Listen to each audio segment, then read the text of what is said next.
Good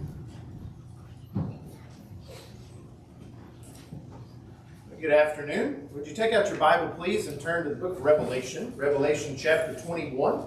We'll begin reading in verse 2 here in just a moment. Revelation 21, beginning in verse 2. I think it's fair to say that we cannot understand in this physical life the full reality of heaven. And we even express ourselves in that way sometimes. We'll say things like, well, I don't understand what heaven's going to be like, but I just know I want to go there. I want to be there. And there is some truth to that idea, but we are given images that communicate to us some things about heaven. And God communicates those images because they are things that we can understand.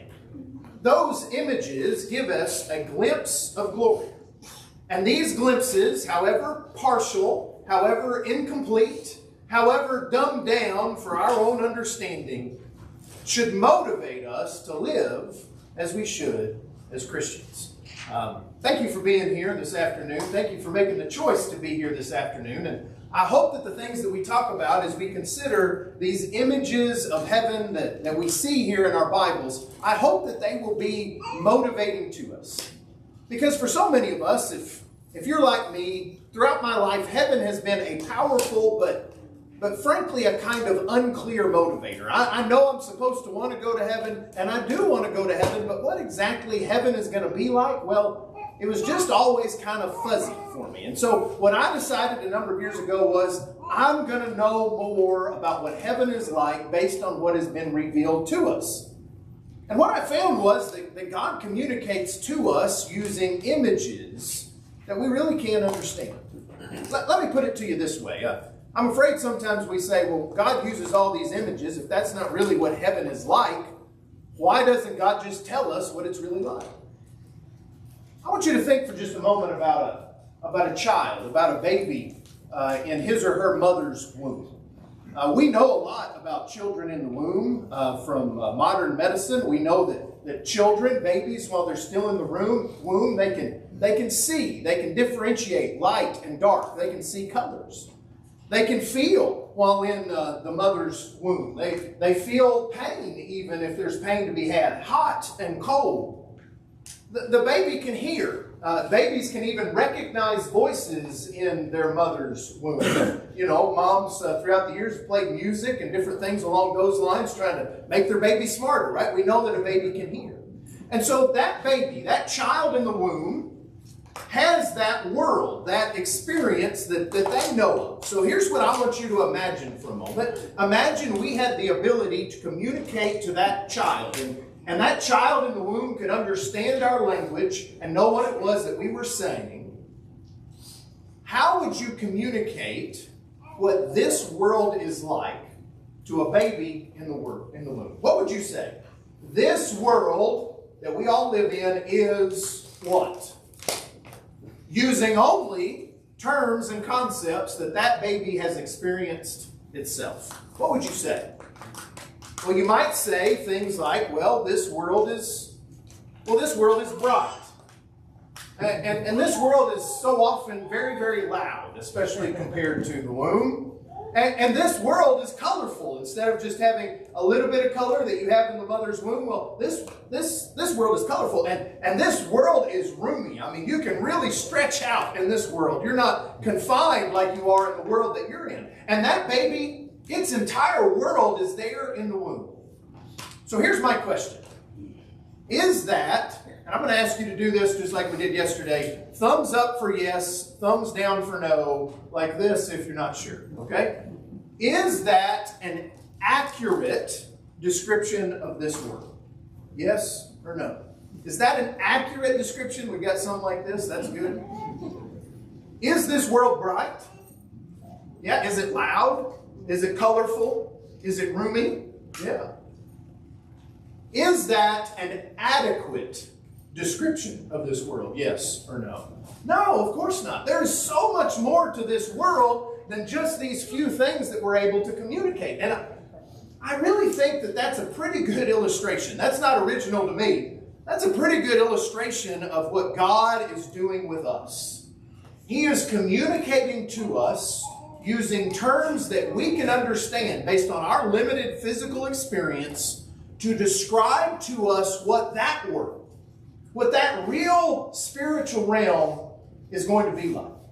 And while all of these descriptions are accurate, they are not adequate to truly describe how wonderful and how great that world is going to be. But if we can get just even a little glimpse of what it's going to be like, how much more motivated will we be to be the people that God has called us to be? Like that baby, when they're born, they understand by their own experiences what this world is like, and they soon forget the world of the womb. And in the same way, our physical world seems so real to us because it is all we have ever known. But it is but a pale reflection of the reality of heaven. And so God describes heaven to us in terms that we can understand, but that fail to adequately describe that place, not because God chooses the wrong words, but because we could not understand the real words even if he had them to give to us. But when we're in heaven, we will see so much more, we will know so much more, and it will all become clear to us. As one man said, when it comes to truly seeing heaven, we're all Helen Keller. We can understand to a certain degree a city of complete safety, eternal permanency, and incredible size, where we all desire to come together with wonderful people, like we talked about this morning in the city of God. And we can understand to a certain degree a paradise without death or pain or sorrow or sin, as we'll talk about tomorrow night. And it all sounds wonderful, and it should. It is just a glimpse of what heaven will be like. And the other image that I want us to talk about, the second image that we're going to describe, is this image that is used in the book of Revelation of the bride of Christ. If you're there in Revelation 21, read with me beginning in verse 2, if you would. Revelation 21, beginning in verse 2. Then I, John, saw the holy city, New Jerusalem, coming down out of heaven from God, prepared as a bride adorned for her husband. I heard a loud voice from heaven saying, Behold, the tabernacle of God is with men, and he will dwell with them, and they shall be his people. God himself will be with them and be their God, and God will wipe away every tear from their eyes. There shall be no more death, nor sorrow, nor pain, nor crying. There shall be no more pain, for the former things have passed away. Drop down to verse 9 with me, if you would, please. Then one of the 7 angels who had 7 bowls filled with the 7 last plagues came to me and talked to me, saying, Come, I will show you the bride, the Lamb's wife. And he carried me away in the Spirit to a great and high mountain, and showed me the great city, the holy Jerusalem, descending out of heaven from God. Now, again, heaven is being introduced in these verses as a bride, as the bride of Christ. But there's a detail in there, I don't know if you caught that, but it's always been weird to me. I was teaching Revelation a number of years ago, and I looked there in verse 9, and it says, Then one of the 7 angels who had the 7 bowls filled with the 7 last plagues came and talked with me. And I always thought, that's weird. Isn't that a little odd? Why all of this specifics about what this angel, who this angel was, and even more describing this angel in terms of it's one of the angels that had the 7 bowls filled with the 7 last plagues? I mean, that seems kind of negative if we're talking about heaven. But beloved, I know this without fear of contradiction. Nothing in the Bible is by accident. And this detail is included to remind us of something else that came before it in the book of Revelation. When did we see this angel last? We saw it back there in Revelation chapter 17. Will you turn back there just a few pages? Revelation chapter 17. Revelation chapter 17, beginning in verse 1. Read carefully. Then one of the 7 angels who had the 7 bowls came and talked with me, saying, That is the same angel talking to John. So what did the angel say his first time? Well, he said this, Come, I will show you the judgment of the great harlot who sits on many waters, with whom the kings of the earth committed fornication, and the inhabitants of the earth were made drunk with the wine of her fornication. So he carried me away in the spirit into the wilderness, and I saw a woman sitting on a scarlet beast, which was full of names and blasphemy, having 7 heads and 10 horns. The woman was arrayed in purple and scarlet, and adorned with gold and precious stones and pearls, having in her hand a golden cup full of abominations and the filthiness of her fornication. And on her forehead was a name written, Mystery, Babylon the Great, the mother of harlots and of the abominations of the earth. And I saw the woman drunk with the blood of the saints and with the blood of the martyrs of Jesus. And when I saw her, I marveled with great amazement. So this image in Revelation 21 of a beautiful bride is not just a wonderful image, it is also a particularly vivid contrast. The harlot in chapter 17 and the bride in chapter 21. It is a tale of 2 cities, Babylon and the new holy Jerusalem. It is a tale of 2 women. And both of them are adorned in all of these beautiful things, but one is absolutely against God and one is absolutely for God. And so we get this image, this contrast between harlotry and marriage. And maybe it's a silly question, but have you ever thought about why did God create marriage? Why did God do that? Of all of the things God could have done for relationships, why did he create marriage? Well, the story of man and woman begins with a wedding. Turn back to Genesis chapter 2, if you would, for just a second. Genesis chapter 2.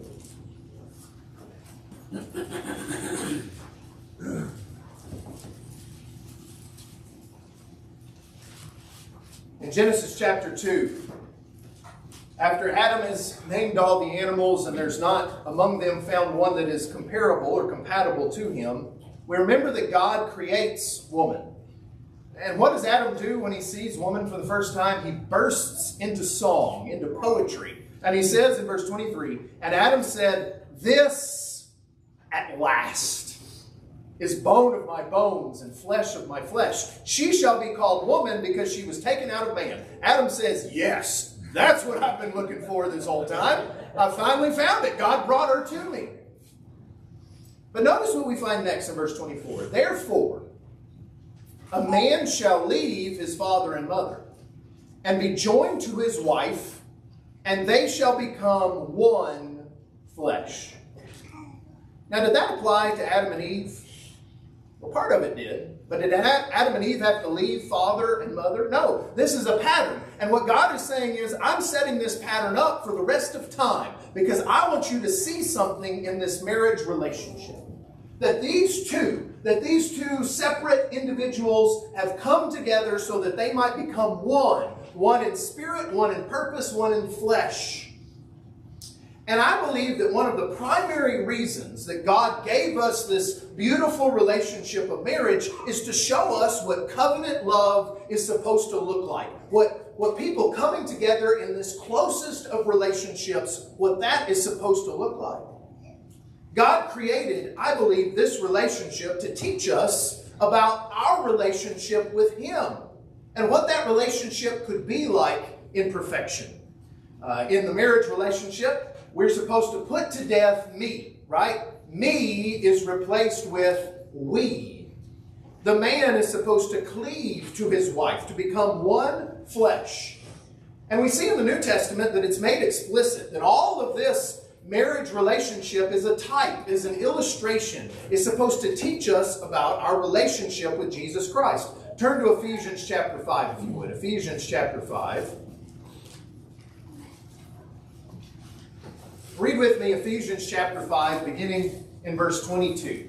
Now, certainly Paul is talking about how husbands and wives are supposed to treat one another in their relationship. But that is not all that Paul is talking about. Maybe it's not even primarily what Paul is talking about. Read with me, beginning in verse 22. Wives, submit to your own husbands as to the Lord. For the husband is head of the wife, as also Christ is head of the church, and he is the Savior of the body. Therefore, just as the church is subject to Christ, so let wives be to their own husbands in everything. Do you hear that? Just as the church is subject to Christ. Verse 25, husbands, love your wives, just as Christ also loved the church and gave himself for her, that he might sanctify and cleanse her. That Christ might cleanse the church, not a husband with a wife, but that Christ might sanctify and cleanse the church with the washing of water by the word, that he might present her to himself a glorious church, not having spot or wrinkle or any such thing, but that she should be holy and without blemish. So husbands ought to love their own wives as their own bodies. He who loves his wife loves himself. For no one ever hated his own flesh, but nourishes and cherishes it, just as, you hear that? Just as the Lord does the church. For we are members of his body, of his flesh, and of his bones. For this reason, remember back in Genesis 2 what we read, for this reason a man shall leave his father and mother and be joined to his wife, and the two shall become one flesh. Paul says this is a great mystery, but I speak concerning Christ and the church. Nevertheless, let each one of you in particular so love his own wife as himself, and let the wife see that she respects her husband.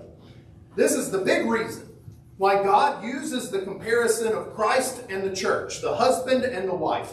Here is the illustration. He says these two things are supposed to be alike. Sometimes scoffers look at the Bible and what we see in the Bible, and they say, well, we've just made God to look like us as men. And the easy response to that is, doesn't it stand to reason that an all-powerful creator God, when he created this world, he would have created this world with things in it that are intended to teach us about him? That it is filled with examples and illustrations and shadows of his true nature. And God created marriage, yes, as a blessing to Adam and Eve, as a blessing to us, but it was also created to teach us about him and our relationship with him. And so when John sees this vision of the bride of Christ, all of those things should suddenly fill into our minds. That this is not some new comparison between God and his people. The image of a husband and wife is common in the Old Testament between God and his people, and in the New Testament between God and his people. And even this vivid contrast between a wife and a harlot, we see that over and over in our Old Testament, right? In Hosea, we see that vividly portrayed, a wife, a bride that turns into a harlot, selling herself for money. In Ezekiel, we see the same thing in even more graphic language between God and his people. He says, it is like a husband that comes out and saves this woman and marries this woman, and she runs after other lovers. That's what you have been like to me, God says. And we can imagine the pain of that, the sorrow of that. But we get to the New Testament, and that bride is pure again. God and his people have a clean relationship once more. And it is made up of those who love God, who desire and choose to be with God. And Christ and the Lamb, Christ the Lamb portrayed as the bridegroom. Again, the contrast of the bride and the harlot. So, do you see that? Stephanie says, I like to beat a dead horse. And I do that sometimes in my lessons. I understand that. But do you see this contrast?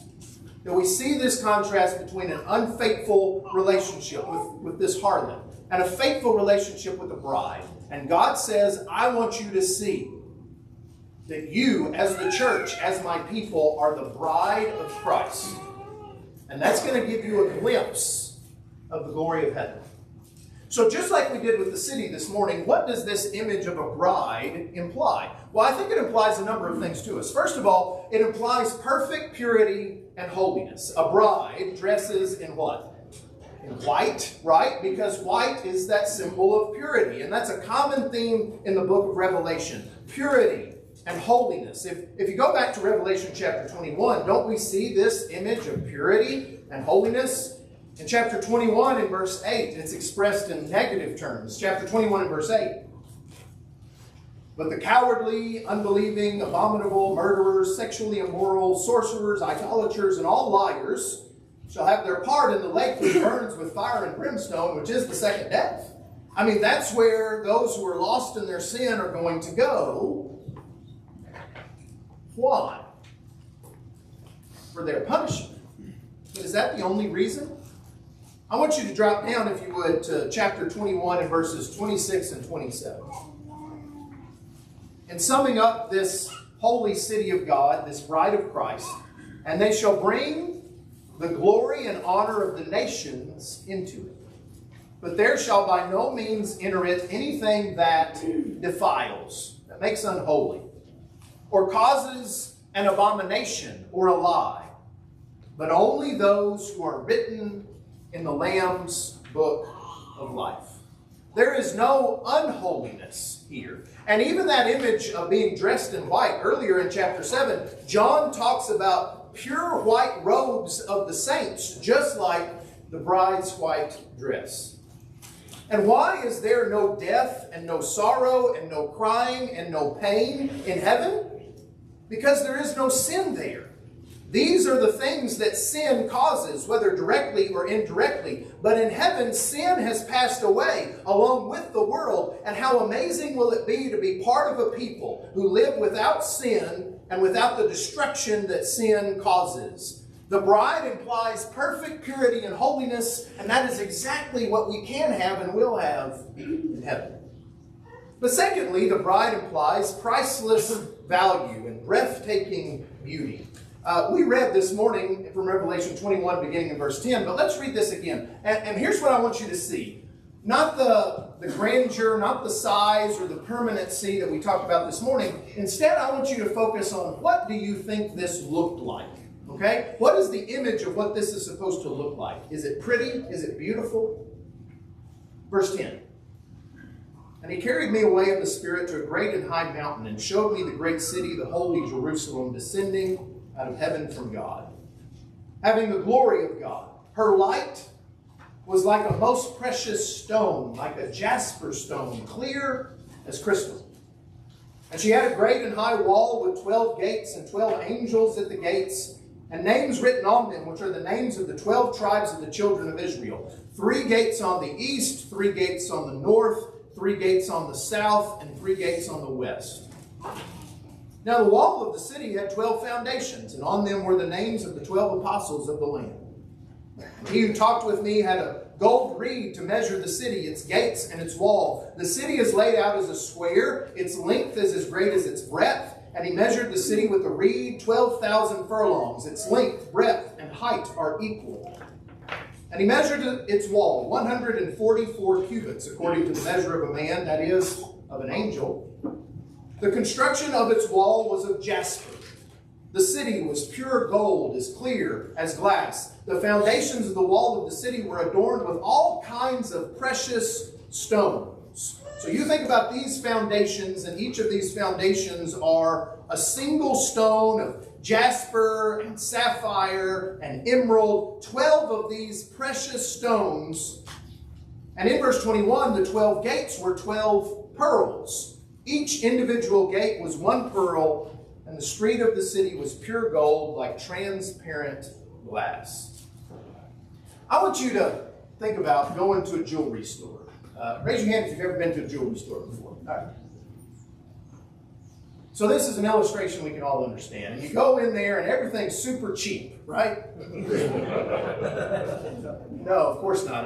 I was in looking for a new watch at the jewelry store where we had where I had bought my wife's engagement ring. And there was a new person working there at the counter, and he said, "Oh, well, have you bought anything here before?" And I'm like, "Yeah, I bought something here before. I've spent a lot of money in this place, right?" I want you to imagine, we've talked this morning about how big this city is. These 12 foundations, each made with a single stone of all of these precious stones. And you go into a jewelry store and you price out the value of all of these stones that you see here. This has been, I think 3 years ago, I got online because I wanted to have an illustration, something to show people that shows these stones. And so I found what I thought was a pretty good price for the 12 stones, the 12 foundation stones of the New Jerusalem. And so I'm looking at it on Amazon, and it looks like this big plaque that has these rocks in it, that you can see. And so I paid, I think it was $99.99 for this, right? And so I'm expecting to get this big plaque to come in the mail. And this is what I got.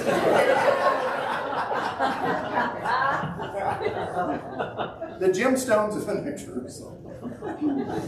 Well, I got snookered a little bit for one thing. But the other thing is, these have value. These stones have value.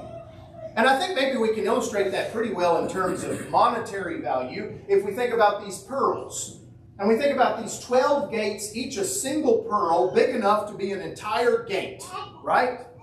We think about wearing pearls around our neck and the value of that. Well, the largest pearl ever found was 75 pounds. This is a single pearl. That is 50 pounds heavier than the previous largest pearl that had ever been found. This was found just a few years ago. And the old record holder that was only like 25 pounds was valued in 2003 for $93 million. How much more could this mangled, gnarly looking thing be worth? 9 digits for sure, right? And then you have 12 of these that are perfect, that are the size of a gate. There is priceless value in this place. And if we think about our contrast of a harlot, a price is put on a harlot in a literal sense. How much is she worth?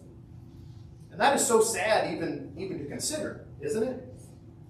That kind of behavior is a kind of slavery. I'm paying to use and abuse another human being. And digital use of pornography is not really much better.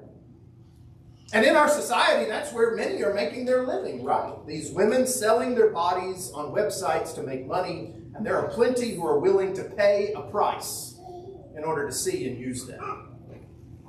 But a good wife whom you love, how can you put a price on that? It is priceless. She is priceless in her value. We see that, of course, in Proverbs 31 in describing this woman of worthiness. If you turn to Proverbs 31 for just a moment. Proverbs 31, beginning in verse 10.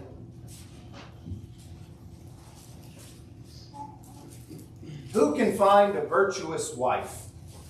For her worth is far above rubies.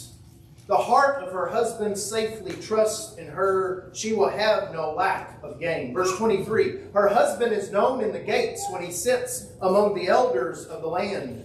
Verse 26. She opens her mouth with wisdom, and her tongue is the law of kindness. She watches over the ways of her household and does not eat the bread of idleness. Her children rise up and call her blessed. Her husband also, and he praises her, saying, many daughters have done well, but you excel them all. Charm is deceitful, and beauty is passing. But a woman who fears the Lord, she shall be praised.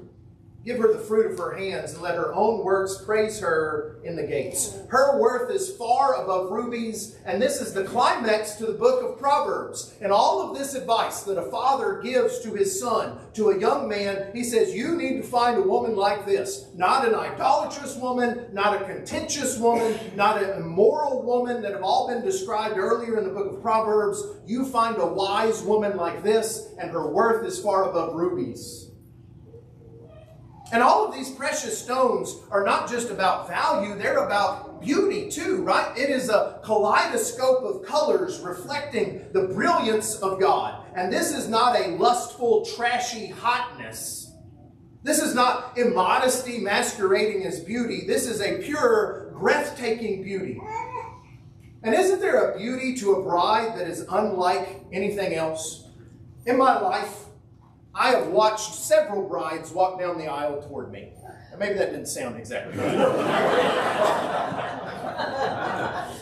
I've performed several wedding ceremonies. And you know my favorite part of the wedding ceremony? Everybody says it's when the bride comes down the aisle. And that's my favorite part, but maybe not for the reason that you think. I mean, I've got the best view in the house standing up here seeing her walk down the aisle. But you know what I like to do? I spend a lot of time with the husbands-to-be, with the groom, over the course of that day, usually, if I'm performing the ceremony. And you know what they are the whole day? They're just jittery, right? Like they're just nervous. They're just a ball of nerves the whole day. And the whole day they're like that, and there's no worse time than when we first step out there, and the music's playing and the grandmother's getting seated and everything, and they're just fidgeting. And then that bride appears. Watch it next time. And all of a sudden, that groom grows still. And everything that he's been working toward and hoping for and praying for is coming down the aisle toward him. I've really been blessed. I've been where I preach now in Timberland Drive in Lufkin for 14 years. And so I'm starting to perform a lot of marriage ceremonies for these kids that have grown up, that I've seen them grow up. And this is a recent one that I did. So there's me and my wife and my two girls and this happy couple, this strong, faithful Christian couple. And it's really amazing to see the beauty of that bride as she walks down. But I tell you, there is no beauty that replaces the beauty of your own bride. Stephanie didn't let me put this picture up when she's with me, so she's not here. So I'll have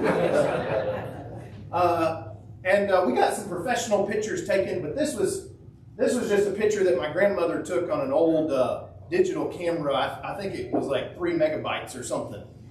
But I just love, you see the joy in our faces? Because this, at last, is the one for whom I have been searching. And we see that beauty, and we comprehend that value to a certain degree, that special moment. But unfortunately, I've seen all those things present in the wedding, only to see the marriage fall apart a few years later. Is this really what beauty and the beauty of heaven is mainly about, the physical beauty? What is even more beautiful in a marriage is when there are two people totally committed to God and one another. My favorite phrase is found in 1 Peter 3 and verse 7 to describe the marriage between two Christians, that we are fellow heirs of the grace of life, totally committed to one another.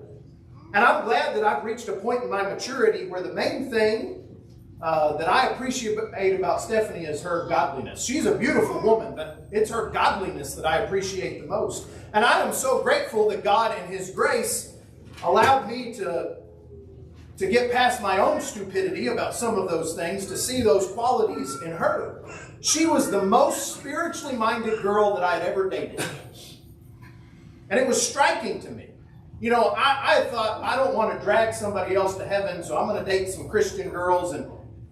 And God gave me a girl who was going to go to heaven with or without me. She might drag me there if I need to be dragged. She is more beautiful to me now than she's ever been in every way. And our marriage is not perfect. It is far from it, but it is a beautiful shadow of heaven.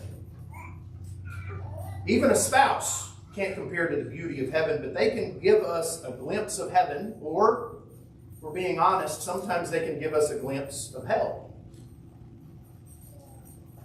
This doesn't really fit. I'm going to say it anyway. To the unmarried, what kind of spouse are you looking for? Does he or she reflect what heaven is going to be like? Will they help you to get to heaven?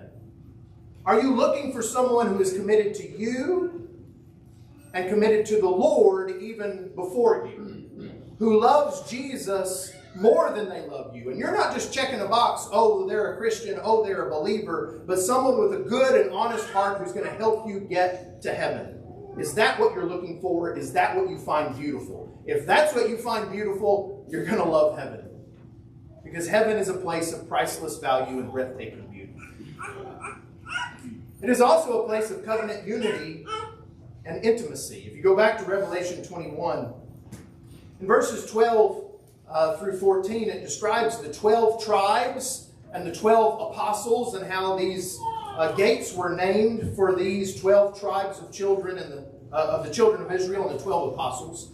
And those are the two groups of people who entered into covenant relationships with God. And marriage helps us to understand those relationships. This is how God loves. Over and over and over in the Old Testament, it says regarding God's covenant love that His steadfast love, His loving kindness endures forever. Psalm 136 is a great example of that. It says that after every verse. His loving kindness endures forever. And this is an acknowledgement that God always keeps his promises in mercy and grace and love and faithfulness. That God is kind toward us, and he remembers the promises that he has made. And it is a word that is best expressed in the husband's devotion to his wife, or a wife's devotion to her husband. This is how close he is to us. There is a relationship here, a covenant, where we are that close with God in heaven. And yes, this is a covenant permanency as well. In marriage, you make vows to love the other person till when? Till death do us part. From this point forward. And God demands that you remember and keep those vows. And so too, God, by his grace, does not forget his people, but brings them to him. And we reign with him forever and ever. This is permanent. Look there in Revelation 22 and verse 5. Revelation 22 and verse 5. There shall be no night there. They shall need no lamp nor light of the sun, for the Lord God gives them light. And they shall reign forever and ever. The covenant with God in heaven is not ended by death like marriage, because there is no death there. So let me say this in conclusion. The more we value marriage, the more we can imagine heaven. And that is true whether by comparison, look at how wonderful my marriage relationship is, heaven's going to be wonderful, but that is also true by contrast. You do not have to have a great marriage to see this image. Contrast does the same thing. Seeing bad or broken or ungodly marriages causes us to think, what if? What could it be like if both of these people loved God with all of their heart, soul, mind, and strength and put the needs of the other above their own? Now imagine 1,000,000 times better.